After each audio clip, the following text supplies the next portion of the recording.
Hello friends, welcome to अनुराग खेले YouTube channel. और आज हम आपके लिए लेके आए न्यूज़पेपर लिस्ट 28 अगस्त का। 28 अगस्त की जो पहली खबर है हमारी, वो यूएसए से है। यूएसए ने कल 27 तारीख को जो एडिशनल 25% के जो टैरिफ हैं वो कल फाइनली लग चुके हैं। और यहां पर जो ट्रेजरी सेक्रेटरी जो यूएसए के हैं, जो फाइनेंस मिनिस्टर के तरह होते हैं, उनका कल यहां पर स्टेटमेंट आया। उन्होंने ये कहा कि हम इंडिया और यूएसए जो है वो अभी भी साथ आ सकते हैं। यहां पर उन्होंने कहा कि जो कम्युनिकेशन लाइन है वो अभी भी ओपन है और इंडिया यूएस जो है वो अभी भी कोई भी फ्री ट्रेड एग्रीमेंट कर सकते हैं, कोई डील स्ट्राइक हो सकती है।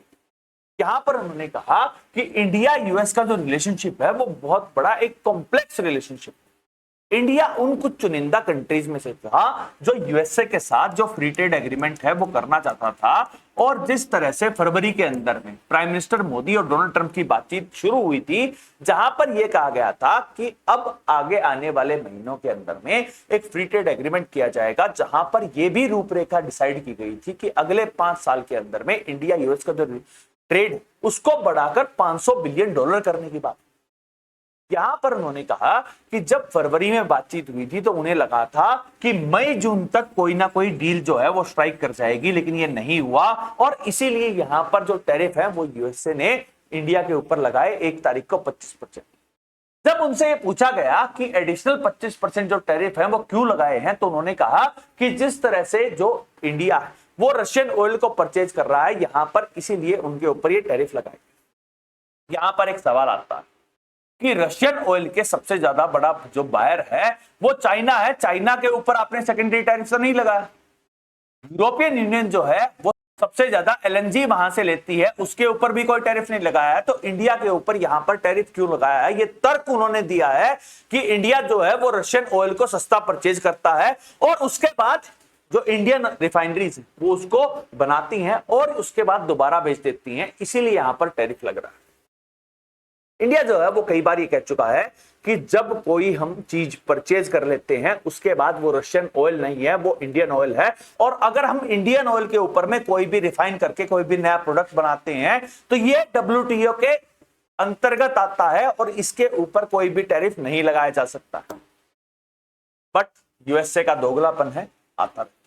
तो नेक्स्ट खबर आ रही है हमारी, वो भी यूएसए से है, जहां पर यूएसए के जो कॉमर्स सेक्रेटरी हैं लुत्निक, उन्होंने कल कहा कि जो ग्रीन कार्ड की पॉलिसी थी अब उसके अंदर में बदलाव होने वाला।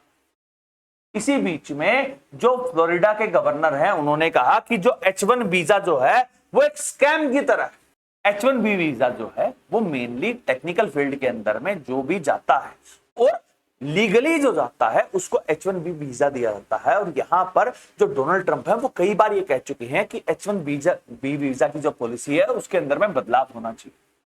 यहां पर अब डोनाल्ड ट्रंप जो इलीगल इमिग्रेंट्स के ऊपर में तो बात कर रहे थे, लेकिन अब H1B वीजा के तहत जो लीगल इमिग्रेंट्स आते हैं उनके ऊपर भी अब चेंजेस करना चाहते हैं। यहां पर डोनाल्ड ट्रंप ने कुछ दिन पहले एक गोल्डन वीजा की बात की थी। यहां पर अब जो कॉमर्स सेक्रेटरी हैं उन्होंने ग्रीन कार्ड की जगह जो गोल्ड कार्ड है उसको इंट्रोड्यूस करने की बात करती है।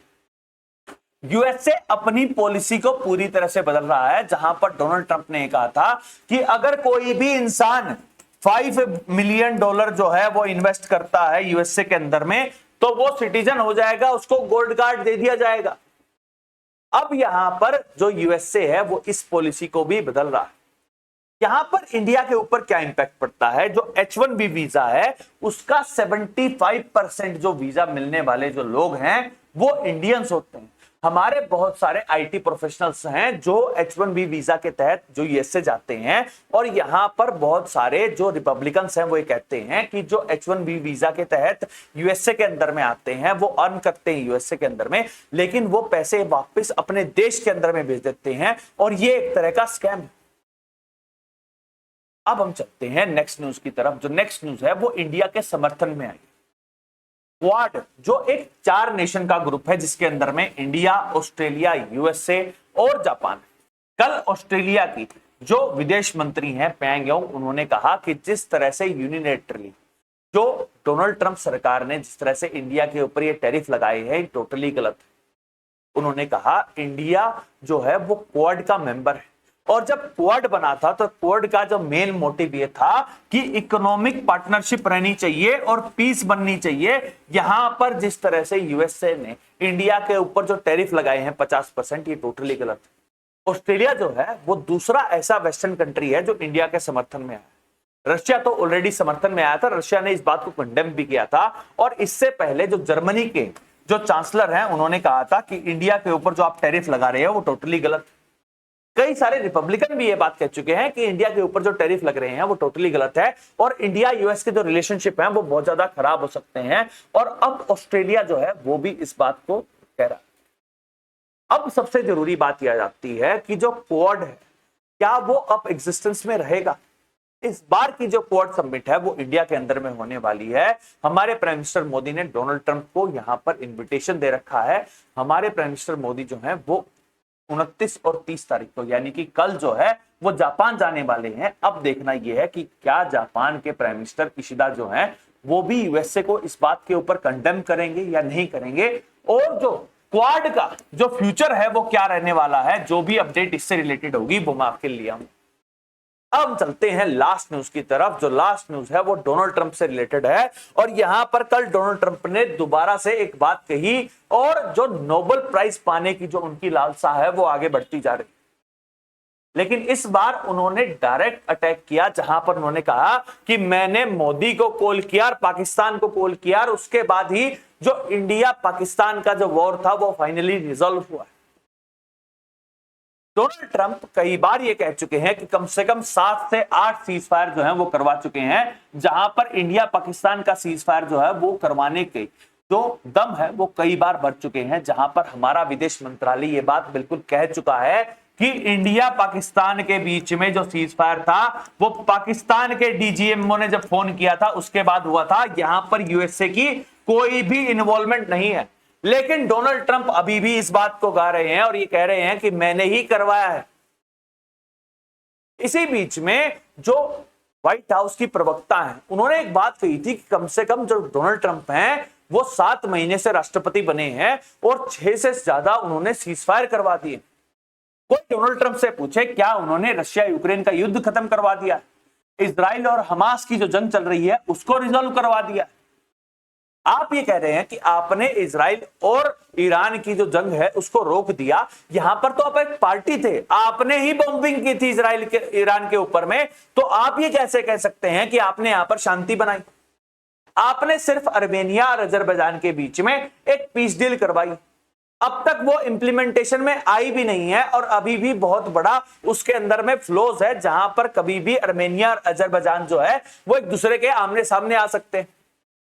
आपने डीआरसी जो डेमोक्रेटिक रिपब्लिक ऑफ कोंगो है और रवांडा के बीच में आपने पीस डील करवाई, जहां पर आपने M23 रेबल्स जो कॉन्फ्लिक्ट की मेन वजह है उनके साथ बातचीत ही नहीं कही, तो आपने किस तरह की पीस डील करवाई। क्या आपने सूडान के अंदर में पीस डील करवाई जहां पर एक कॉन्फ्लिक्ट चल रहा है। सिर्फ आपको नोबेल पीस प्राइज चाहिए, जबकि आपने इस समय पर किसी भी तरह का जो सीज फायर है वो नहीं करवाया है। इजराइल के आप समर्थन में हैं, इसीलिए इजराइल हमास की जंग चल रही है। यूक्रेन को आप आर्म्स सप्लाई कर रहे हैं, रशिया यूक्रेन की जंग चल रही है और आपको नोबेल पीस प्राइज चाहिए। इंडिया ये बात कैटेगोरिकली कह चुका है और हमारे जो मिनिस्टर्स हैं जब वो पार्लियामेंट में एक बात कह चुके हैं तो उससे ज्यादा विश्वसनीय बात कुछ हो नहीं सकती है। क्योंकि अगर हमारी संसद के अंदर में हमारा कोई भी मिनिस्टर अगर गलत बात कहता है तो वो हट जाएगा, सरकार गिर जाएगी, ये बात सुनिश्चित कर लीजिए। But Donald Trump being Donald Trump उन्होंने ये बात कह दी। अभी कुछ एक्सपर्ट्स ये भी कह रहे हैं कि डोनाल्ड ट्रंप जो है वो चिकन आउट कर सकते हैं। एक टर्म बहुत ज्यादा फेमस है जिसका नाम है टाको, ट्रंप ऑलवेज चिकन आउट। अब देखना यह है कि जिस तरह से डोनाल्ड ट्रंप ने यहां पर जो टैरिफ लगाए हैं इंडिया के ऊपर 50% है, उसका जो इंपैक्ट है वो यूएस मार्केट के अंदर में देखा जा रहा है।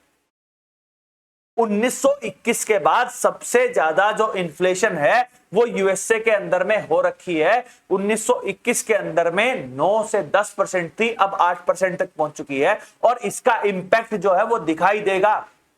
अब देखना यह है कि डोनाल्ड ट्रंप कब चाको करते हैं। अब हम चलते हैं नेक्स्ट न्यूज की तरफ। जो नेक्स्ट न्यूज है वो भी इंडिया यूएस के रिलेशनशिप से रिलेटेड है, जहां पर हमारे विदेश मंत्रालय ने जो यूएसए से आने वाली जो कॉटन है उसके ऊपर लगने वाली जो इंपोर्ट ड्यूटी है उसके अंदर में एक छोटी सी राहत दी। यहां पर हमारी जो इकोनॉमिक अफेयर्स मिनिस्ट्री है और जो कॉमर्स मिनिस्ट्री है उन्होंने कहा था कि जो 19 अगस्त से लेके 30 सितंबर तक जो यूएसए से हम कॉटन को इंपोर्ट करेंगे उसके अंदर में लगने वाली जो 11% की ड्यूटी है उसको कम कर दिया था। यहां पर सरकार का तर्क ये था कि हमारा जो टेक्सटाइल इंडस्ट्री वो यहां पर अपना रॉ मटेरियल को प्रोक्योर कर लेगी और जो रॉ मटेरियल की कमी की वजह से जो कंपनीज हैं उनको घाटा नहीं होगा। खरीफ का सीजन जो है वो अक्टूबर में स्टार्ट होगा और अक्टूबर में जो ये टैरिफ है दोबारा से लग जाएगा और जो फार्मर्स हैं उनके लिए किसी भी तरह का कोई भी नुकसान नहीं होगा। यहां पर अब जो यूएस का डिपार्टमेंट है उन्होंने इस मूव की बहुत ज्यादा सराहना की कि जिस तरह से एक आपने जो टाइम फ्रेम के अंदर में जो रिलैक्सेशन दिया है वो सही है। आपका इस बारे में क्या विचार है आप हमें बताइएगा। लेकिन एक और डेवलपमेंट हुई है जहां पर अब जो हमारा वित्तीय विभाग है, जो हमारी फाइनेंस मिनिस्ट्री है, उन्होंने यहां पर एक रिपोर्ट जारी की है और जो ये रिपोर्ट है ये जुलाई मंथ की। यहां पर उन्होंने कहा कि जिस तरह से जो टैरिफ्स हैं वो लगेंगे उसका क्या इंपैक्ट पड़ सकता है।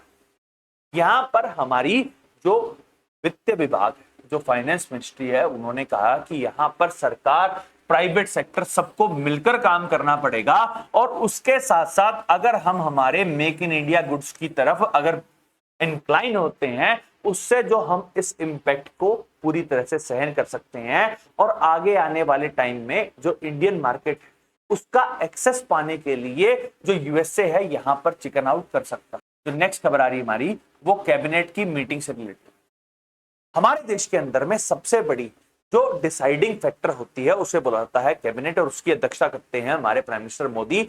यहां पर हमारी जो कैबिनेट है उसने कल 2 परियोजनाओं को यहां पर मंजूरी दे दी। जो पहली परियोजना है वो है स्वनिधि परियोजना। जो स्वनिधि परियोजना जो प्राइम मिनिस्टर मोदी 2020 के अंदर में लाए थे जब लॉकडाउन लगा था और यहां पर जितने भी जो स्ट्रीट वेंडर्स होते हैं उनके लिए यहां पर एक स्कीम लेके आई गई थी जहां पर 3 अलग अलग किस्तें दी जा रही थी। यहां पर जो 2020 में आई थी उसकी जो लास्ट डेट थी वो 31 दिसंबर 2025 थी और यहां पर अब सरकार ने ये कहा है कि ये जो स्कीम है ये 2030 तक चलती रहेगी। इसके तहत यहां पर कैबिनेट ने जो लोन दिया जा रहा था उसको भी बढ़ा दिया है। जो पहले 10,000 का था वो 15,000 रुपए का कर दिया गया है। जो पहले 20,000 रुपए का था वो 25,000 रुपए का कर दिया गया है। जो मैक्सिमम अमाउंट है वो 50,000 रुपए की दी जाएगी। यहां पर ये देखा गया है कि लगभग 1.15 करोड़ जो यहां पर स्ट्रीट वेंडर है उनको यहां पर इसका फायदा मिलेगा और ये जो छोटे लोन्स है इससे वो अपनी आजीविका को चलाएंगे और हमारी जो जीडीपी है उसके अंदर में कंट्रीब्यूशन करते हैं। तो नेक्स्ट खबर आ रही है हमारी वो रेलवे से रिलेटेड है जहां पर 4 रेलवे के जो प्रोजेक्ट है जिसके लिए लगभग 1200 करोड़ रुपए दिए गए हैं। यहां पर जो ये रेलवे प्रोजेक्ट है इसके अंदर में सबसे इंपॉर्टेंट जो आता है वो गुजरात का रन ऑफ कच्छ और जो हड़प्पा की साइड है धोलावीरा, यहां पर अब रेलवे जाएगी।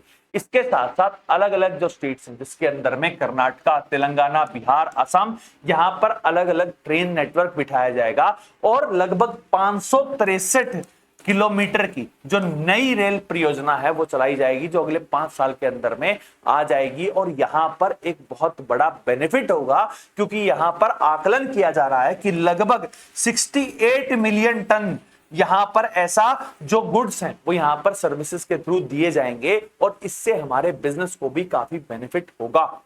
अब हम चलते हैं नेक्स्ट न्यूज की तरफ। जो नेक्स्ट न्यूज है हमारी वो जुडिशरी से रिलेटेड है जहां पर हमारी जो राष्ट्रपति द्रौपदी मुर्मू ने जो कॉलेजियम जहां पर 2 जजेस की जो नियुक्ति है सुप्रीम कोर्ट के अंदर में वो करने की बात की थी उसको स्वीकृति मिल गई है। अब फाइनली जो बॉम्बे हाई कोर्ट के जो चीफ जस्टिस हैं आलोक आराध्य और इस समय जो पटना हाई कोर्ट के जो चीफ जस्टिस हैं जो पंचोली जी हैं वो अब कॉलेजियम का एडिशन हो जाएंगे। इसी के तहत अब ये भी पता लग रहा है कि अगले जो चीफ जस्टिस की जो लाइन है वहां पर अब जो विपुल पंचोली जी है वो चीफ जस्टिस होने वाले। कॉलेजियम सिस्टम जो है उसके अंदर में ये डिसाइड हो जाता है कि जो सीनियर मोस्ट जज जब भी रिटायर होंगे उसके बाद अगले चीफ जस्टिस कौन होने वाले। जैसे इस समय हमारे जो मुख्य न्यायाधीश हैं वो जस्टिस बी.आर. गवई हैं, जो नेक्स्ट इन लाइन है वो है जस्टिस सूर्यकांत, उसके बाद आएंगे जस्टिस विक्रमनाथ, फिर होंगी हमारी पहली जो चीफ जस्टिस होने वाली हैं वो है हमारी जस्टिस बी.वी. नागरत्ना, उसके बाद पी.एस. नरसिम्हा, फिर आएंगे जो पारदीवाला, फिर आएंगे के.वी. विश्वनाथ, लास्ट में हमारे जोगमेला बख्शी, और अब उसके बाद होंगे जो विपुल पंचोली जी।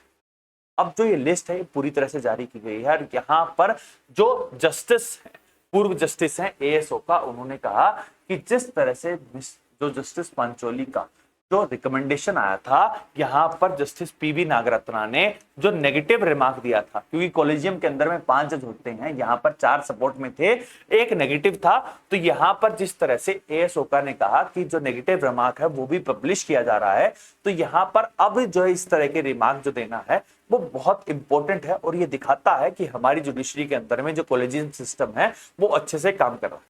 जो नेक्स्ट खबर आ रही है हमारी वो भी सुप्रीम कोर्ट से है, जहां पर हमारे मुख्य न्यायाधीश जस्टिस बी.आर. गवई ने जो शरद कुमार शर्मा जी जो नेकलेट के जो जज हैं, यहाँ पर उन्होंने एक एलिगेशन लगाई थी कि बहुत ही हाई लेवल जुडिशियल ऑफिसर ने यहाँ पर उनको कहा था कि एक केस था जो उनके सामने आया था जो केएसआर इंफ्रा से रिलेटेड था, और यहाँ पर उनको केस का फैसला देना था। जो नेकलेट है वो एक एपेलेट ट्रिब्यूनल की तरह काम करता है, और यहाँ पर जब उनके ऊपर प्रेशर बनाया जा रहा था तो यहाँ पर उन्होंने 13 अगस्त को जस्टिस बी.आर. गवई को इस बारे में बताया था, और उसके बाद अपने आप को इस पर्टिकुलर केस से अलग कर लिया। यहाँ पर जस्टिस बी.आर. गवई ने कहा कि एक प्रॉपर फुल लेवल इंक्वायरी कर दी गई है, और जिस तरह से एलिगेशन जज शरद कुमार शर्मा जी ने लगाए हैं, यहाँ पर अब उसकी पूरी इंक्वायरी की जाएगी। तो नेक्स्ट खबर आ रही है हमारी वो भी सुप्रीम कोर्ट से है, जहां पर सुप्रीम कोर्ट ने एनडीआरएफ जो नेशनल डिजास्टर रिलीफ फंड जो है उसके लिए जो हेडक्वार्टर की जो जमीन जो होम मिनिस्ट्री ने यहाँ पर अलोकेट की थी, अब उसको स्वीकृति मिल गई है, और यहाँ पर जो इकोलॉजिकल सेंसिटिव जोन जो था वहां पर अब जो हेडक्वार्टर है वो बन पाए। अब चलते हैं नेक्स्ट न्यूज की तरफ। जो नेक्स्ट न्यूज है वो स्पेसएक्स का जो फाल्कन 9 है उसने इंडियन स्टार्टअप जो है उसकी जो सैटेलाइट है उसको ऑर्बिट के अंदर में डाल दिया। इंडियन स्टार्टअप है पिक्सल, और यहाँ पर उन्होंने एक अपना सैटेलाइट बनाया था जो हाइपर सेंसिटिव जो ऑर्बिट है उसके अंदर में यहाँ पर जाने वाला था, और जो फाल्कन 9 जो स्पेसएक्स का रॉकेट है उसके थ्रू यहाँ पर गया था। जिस तरह से इंडियन स्टार्टअप कल्चर यहाँ पर बढ़ रहा है वो दिखाता है कि इंडियन इकोनॉमी जो है वो सही रास्ते पर है। जो नेक्स्ट खबर आ रही है हमारी वो जियोपॉलिटिक्स से रिलेटेड है, जहां पर फिनलैंड के जो राष्ट्रपति हैं उन्होंने प्राइम मिनिस्टर मोदी से बात की, और यहां पर उन्होंने कंसर्न उठाया कि जिस तरह से जो यूएसए ने यहां पर टैरिफ लगाए हैं वो चाहते हैं ईयू और इंडिया के बीच में एक फ्री ट्रेड एग्रीमेंट हो जाए। इसी बीच में जो फिनलैंड के राष्ट्रपति हैं उन्होंने कहा कि रशिया यूक्रेन का जो कॉन्फ्लिक्ट चल रहा है, यहाँ पर जिस तरह से यूक्रेन यहाँ पर शांति की बातचीत कर रहा है, और जो ईयू का यहाँ पर कंसर्न है वो सारे के सारे बताए गए। तो नेक्स्ट खबर आ रही है हमारी वो असम से है, जहां पर असम के चीफ मिनिस्टर हेमंत बिश्व शर्मा ने कहा है कि अब जो पुलिस है वो एक इंक्वायरी करेगी और ये सुनिश्चित करेगी कि जब भी इंटर रिलीजन जो लैंड का ट्रांसफर होता है यहाँ पर अब इंक्वायरी की जाएगी कि जो फंड्स हैं वो कहीं मनी लॉन्ड्रिंग से तो नहीं आ रहे हैं, और यहाँ पर अब सुनिश्चित किया जाएगा कि अगर इंटर रिलीजन जो डेमोग्राफी चेंज जिस तरह से असम के अंदर में हो रही है उसको रोकने के लिए और ओवरऑल जो असम की जो अस्मिता है उसको बचाने के लिए यहाँ पर ये काम कर रही है हेमंत बिश्व शर्मा की सरकार। हम चलते हैं नेक्स्ट न्यूज की तरफ। जो नेक्स्ट न्यूज है वो ग्रेटर नोएडा के अंदर में जो निकी बाटी जो 26 साल की एक महिला थी, उन्होंने चोरी के केस के अंदर में अपने आप को आग लगा ली थी। यहाँ पर यूपी का जो स्टेट वुमेन कमीशन है उन्होंने यहाँ पर अपनी जांच शुरू कर दी है, और जो निकी के परिवार है उससे यहाँ पर मिले। निकी की बाटी के केस के अंदर में जो चोरी का केस है, और जो विपिन उनके हस्बैंड है उन्होंने भागने की कोशिश की थी, उनका एनकाउंटर हुआ था, उनके पैर के अंदर में गोली लग गई थी, ये बात मैंने आपको बताई थी। अब यहाँ पर जो वुमेन कमीशन है वो भी यहाँ पर जांच कर रहा है। तो नेक्स्ट न्यूज है हमारी वो नॉर्थ इंडिया के अंदर में जो बाढ़ की हालात है, जो बारिश है वो जितनी ज्यादा हो रही है उसके अंदर में जम्मू के अंदर में जो कटरा है, वैष्णो देवी कटरा है, वहां पर जो डेथ टोल है वो बढ़कर अब 41 पहुंच गया है। और यहाँ पर अब देखा गया है कि जम्मू कटरा के पास जिस तरह से भूस्खलन लैंडस्लाइड हुई थी, बहुत सारे लोग जो है वो अभी भी उसके अंदर में दबे हुए। जम्मू कश्मीर की जो एसडीआरएफ एनडीआरएफ की जो टीम्स है यहाँ पर डिप्लॉय की गई हैं और यहाँ पर हमारी जो सेंट्रल गवर्नमेंट है, प्राइम मिनिस्टर है, राष्ट्रपति हैं, उन सब ने यहाँ पर दुख व्यक्त किया है और पूरा सपोर्ट देने की बात की है जम्मू कश्मीर सरकार को। तो नेक्स्ट खबर है हमारी, वो भी जम्मू कश्मीर से है। जम्मू कश्मीर के अंदर में जो इलेक्शन कमीशन है वो चाहता था कि जो राज्यसभा है उसके लिए जो इलेक्शन है वो कंडक्ट करवाए जाए। यहां पर अब लॉ मिनिस्ट्री ने उसको लिए मना कर दिया है। यहां पर लॉ मिनिस्ट्री ने कहा कि जो हमारा राज्यसभा है वो एक परमानेंट हाउस है और परमानेंट हाउस के अंदर में जो स्टेट्स के जो एमपीज हैं वो 1/3 जो हैं वो हर 2 साल के अंदर में हटते रहते हैं। लेकिन 2019 में जब धारा 370 को हटा दिया गया था और 4.5 साल से जम्मू कश्मीर के अंदर में अब कोई राज्यसभा का एमपी नहीं है। पिछली साल इलेक्शन तो हो चुका है, लेकिन जब तक ये प्रोसेस जो है ये नहीं डिसाइड की जाएगी कि जो एमपी हैं कौन से 1/3 टाइम में अपने आप हटते रहेंगे, जब तक ये चीज रिजॉल्व नहीं करती है तब तक इलेक्शन कमीशन जो है वो नहीं कर सकता है, यहां पर इलेक्शंस नहीं कंडक्ट करवा सकता। अब देखना यह है कि जो इलेक्शन कमीशन है वो इस पर्टिकुलर केस के अंदर में क्या रिजोल्यूशन लेके आता है और उसके बाद जो राज्यसभा के अंदर में जो रिप्रेजेंटेशन है जम्मू कश्मीर का वो कब होगा। अब चलते हैं इंटरनेशनल न्यूज की तरफ, जहां पर जो पहली खबर है वो इजराइल से आई, जहां पर इजरायली फोर्सेस ने अब गाजा के अंदर में ये ऐलान कर दिया है कि जितने भी जो फिलिस्तीनी लोग जो गाजा के अंदर में रह रहे हैं वो जल्दी जल्दी हट जाएं, क्योंकि अब जो एक फाइनल ब्लो है वो इजरायली फोर्सेस करना चाहती है। प्राइम मिनिस्टर नेतन्याहू ने अपना एक प्लान बनाया था जहां पर उन्होंने कहा था कि जो गाजा स्ट्रिप है उसके अंदर में से जो गाजा सिटी है उसको यहां पर कैप्चर कर दिया जाएगा और गाजा से हमास को पूरी तरह से हटा दिया जाएगा। अब यहां पर सिर्फ हमास नहीं, फिलिस्तीनी लोगों को भी वहां से हटाया जा रहा है। वहीं पर जो यूएसए जो शांति की बात करता है, अब उसने कहा है कि जो पोस्ट वार जो सिचुएशन होगी उसके लिए यहां पर वो एक वार्ता करना चाहता है जहां पर फिलिस्तीनी लोग भी आए, इजराइल भी आए, क्योंकि जो इजराइल है वो गाजा सिटी को तो अब पूरी तरह से कैप्चर कर चुका है। अब हम चलते हैं नेक्स्ट न्यूज की तरफ। जो नेक्स्ट न्यूज है हमारी वो यूएसए से आई है, जहां पर यूएसए जो सरकार है उन्होंने जो 6 लाख जो चाइनीज स्टूडेंट्स थे उनके जो वीजा जो है वो डोनाल्ड ट्रंप ने जब सत्ता में आए थे उनके वीजा को खत्म करने की बात की थी, क्योंकि जो डोनाल्ड ट्रंप हैं वो रशिया को एनिमी नंबर 1 मानते थे और ये कह रहे थे कि जो इंटेलेक्ट जो चाइना से आते हैं वो यहाँ पर हमारी जो टेक्नोलॉजी है उसको ट्रांसफर करते हैं। अब फाइनली यहाँ पर डोनाल्ड ट्रंप जो है वो चिकन आउट कर गए हैं और जो 6 लाख चाइनीज स्टूडेंट्स थे उनको यहाँ पर दोबारा से कॉलेज में इंक्लूड कर दिया गया। वहीं पर अब जो बर्ताव जिस तरह से इंडिया के ऊपर जो 50% टैरिफ लगाकर कर रहे हैं उसी तरह से स्टूडेंट्स के ऊपर भी हो रहा है, जहां पर अब डोनाल्ड ट्रंप एडमिनिस्ट्रेशन ने जो स्टूडेंट्स के वीजा जो मीडिया पर्सनल्स के जो वीजा हैं उनको यहां पर स्ट्रिक्ट कर दिया। अब देखना यह है कि जो यूएसए के डोनाल्ड ट्रंप हैं उनकी पॉलिसी किस तरह की है। एक तरफ वो चाइना को अपना एनिमी नंबर 1 बताते थे, इंडिया को अपना मित्र देश बनाते थे, लेकिन जिस तरह से अब इंडिया के ऊपर 50% के टैरिफ लगाए और चाइनीज नेशनल और चाइना के ऊपर कोई भी टैरिफ नहीं लग रहा है, यहां पर अब जो फॉरेन पॉलिसी है यूएसए की वो समझ में नहीं आ रही। जो नेक्स्ट खबर आ रही है हमारी वो भी यूएसए से है, जहां पर जो मिनीपोलिस स्कूल के अंदर में यहां पर एक गनमैन ने ओपन फायर कर दिया जिसमें 2 बच्चे मारे। जो गनमैन है उसने अपने आप को भी गोली मार दी है, लेकिन सबसे जरूरी बात यह आती है कि जो गन कल्चर और जो वायलेंस यूएसए के अंदर में हो रही है, यहां पर डोनाल्ड ट्रंप को अपने देश की शांति के ऊपर में ज्यादा ख्याल रखना चाहिए। जो नेक्स्ट खबर आ रही है हमारी वो जर्मनी से है, जहां पर जो जर्मनी के चांसलर हैं उन्होंने कहा है कि वो चाहते हैं कि जो जर्मनी के जो यूथ है वो वॉलंटरी मिलिट्री सर्विसेज को ओपन किया जाए। यहां पर जो जर्मनी के जो गवर्नमेंट है जो चांसलर हैं वो चाहते हैं कि जो पॉलिसी है जो कॉन्स्टिट्यूशन की पॉलिसी है उसकी तरफ यहां पर एक इंपॉर्टेंट कदम बनाएगा। कॉन्स्टिट्यूशन की पॉलिसी क्या होती है, जैसे इजराइल साउथ कोरिया के अंदर में जितने भी जो लोग यहाँ पर एलिजिबल हैं उन सबकी एक मिलिट्री ट्रेनिंग की जाती है, उनको यहाँ पर साल से लेकर 2 साल तक यहाँ पर मिलिट्री के अंदर में सर्व करना पड़ता है। ये एक पॉलिसी यहाँ पर जर्मनी जो है उसी की तरफ एक कदम उठा रहा है, जहां पर शुरुआत जो है वो वॉलंटरी सर्विसेज से होगी और उसके बाद वो चाहती है कि जर्मनी के अंदर में जितने भी जो लोग वो तैयार रहे।